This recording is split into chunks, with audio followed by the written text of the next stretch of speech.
The Great Jellybean Race. In a little town called Sugarville, the annual Great Jellybean Race was the most exciting event of the year. All the animals in the town gathered to watch: rabbits, squirrels, even a few turtles. And of course, there were the competitors, the Jellybeans.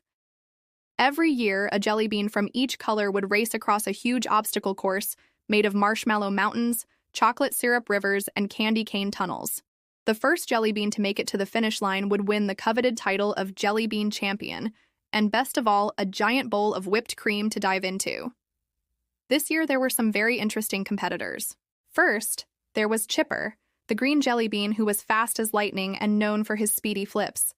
Then, there was Sunny, the yellow jellybean, who had a bit of a, bouncy problem. She couldn't help but bounce everywhere. And finally, Squeaky, the purple jellybean, who was small but mighty, with a secret trick up his sleeve, or skin. The race started, and the jellybeans launched off the starting line, tumbling and rolling down the course.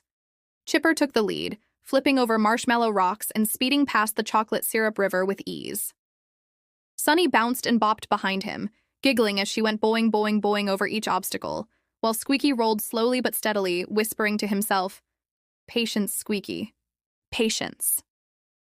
As they reached the candy cane tunnel, something unexpected happened.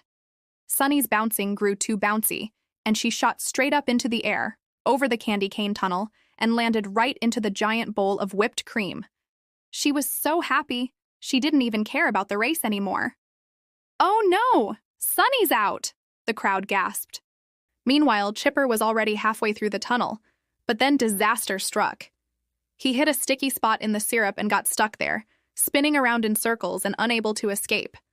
"Help! I'm trapped in a syrup whirlpool," he cried. Squeaky, who was still calmly rolling along, smiled. He knew this was his chance. As he approached the syrup mess, he saw Chipper spinning wildly. He zipped right past him, ducked under the candy cane arch, and was the first to reach the finish line. The crowd cheered. Hooray for Squeaky! Squeaky did a little victory jig, but it wasn't over yet. He had a secret move that no one knew about. With one last roll, he zipped straight into the whipped cream bowl, diving in head first. "Double victory!" Squeaky exclaimed with whipped cream all over his tiny jellybean face. From that day on, Squeaky was known as the most clever jellybean in Sugarville. And while Chipper and Sunny didn't win the race, they didn't mind too much. They had a blast, and they all agreed that the best part of the day was, of course, the whipped cream.